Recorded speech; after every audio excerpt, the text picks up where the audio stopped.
Alors aujourd'hui, je vais vous montrer un petit tuto pour savoir comment utiliser Skyscanner, qui est un comparateur de vol sur Internet.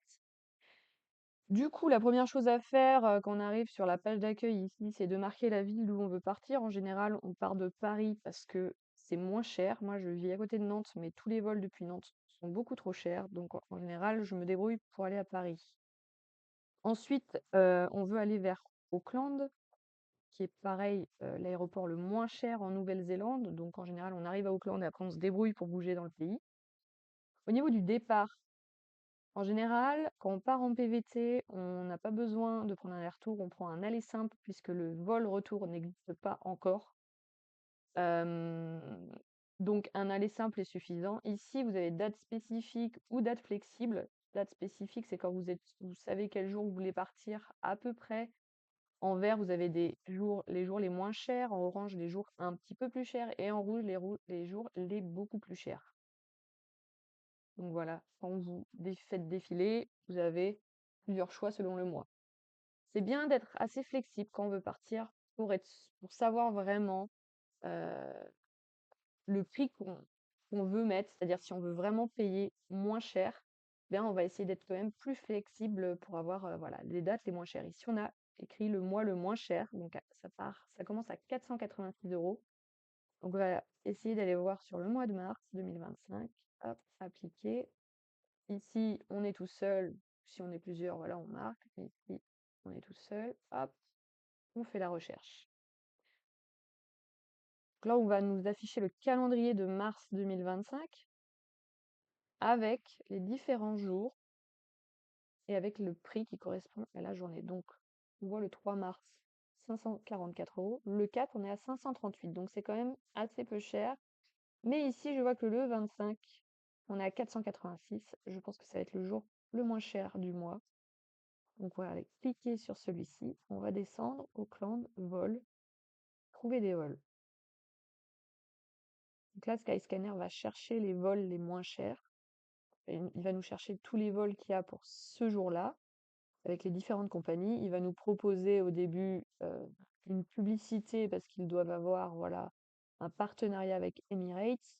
Du coup, ils nous mettent Emirates en gros devant. Et ensuite, ils nous proposent les moins chers. Donc là, il nous met Korean Air, je ne sais pas pourquoi. Ça doit être. Voilà, on est sur le meilleur. En gros, ici, vous avez trois parties. La partie le meilleur, donc ça, c'est le meilleur vol par rapport au temps, par rapport au prix. Ensuite, vous avez le vol le moins cher. Donc, on a 486 euros, 35 heures 25 de vol. Et là, le plus rapide, 1405, 24 heures 20 de vol. Nous, ce qui nous intéresse en général, c'est le moins cher. Même si on met un peu de temps pour arriver sur place, bon. Là, on voit, il y a 3 escales. C'est peut-être un peu trop, 3 escales. On va privilégier 2 escales grand maximum, sinon quand on arrive, on est vraiment déphasé. Après, si vraiment vous êtes en mode économie totale, eh ben, allez-y pour 486 euros. Hein. 486 euros. Alors, en général, les valises ne sont pas comprises dans le prix. Donc là, on a un vol avec EasyJet de Paris à Milan. 1h30 de vol, 1h35 de correspondance à Milan. Ensuite, on a China Eastern qui prend le relais à Milan pour aller jusqu'en Chine. 10h30 de vol, 4h15 à l'aéroport. Ensuite, on a un autre vol jusqu'à Shanghai de 2h30 et on a 3h40 d'attente à Shanghai avant de prendre notre dernier vol de 11h25 quand même jusqu'à Auckland. Ce dernier vol-là, je pense qu'il achève. Hein. Vraiment, c'est très long. Là, ça nous fait arriver le jeudi 27 mars, 2 jours après. C'est ce qu'il faut en moyenne, 2 jours pour aller en Nouvelle-Zélande, puisque quand même le pays se trouve de l'autre côté du monde et qu'ils ont une journée d'avance sur nous. Donc ça nous fait bien une journée de voyage et une journée d'avance.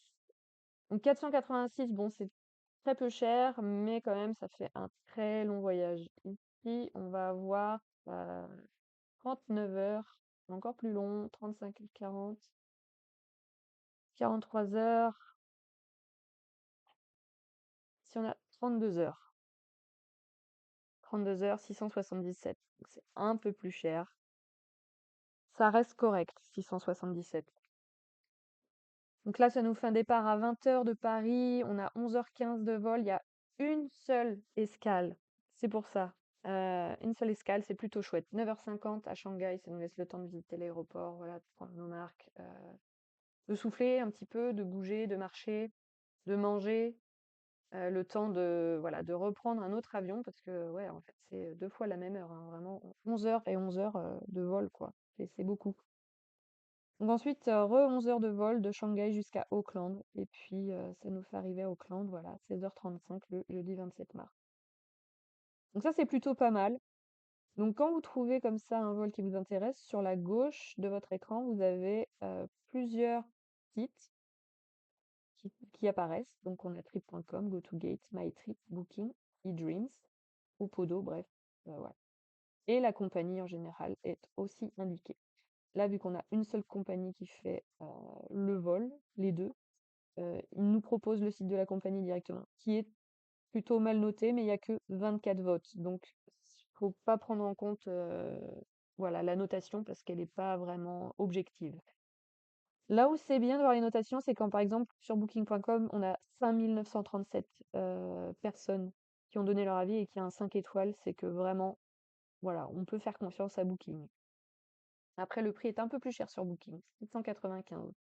Le prix est moins cher ici sur trip.com à 677 €. Donc on peut quand même se dire, 677, ça fait 20 € d'économie quand même, donc trip.com, plutôt bien noté également. Voilà, on va aller sur le site et là, on choisit d'aller sur le site pour aller, acheter nos billets, choisir notre siège, choisir, les bagages qu'on prend. Là, le prix augmentera sûrement un petit peu plus, on devrait arriver vers les 700 € entre guillemets, en rajoutant des bagages si on en a, bien évidemment. Eh bien, c'est tout pour moi. J'espère que ce petit tuto aura été plutôt, clair et précis et que vous trouverez vos vols, pour partir en Nouvelle-Zélande et que vous passerez un super PVT. Je vous souhaite une bonne journée.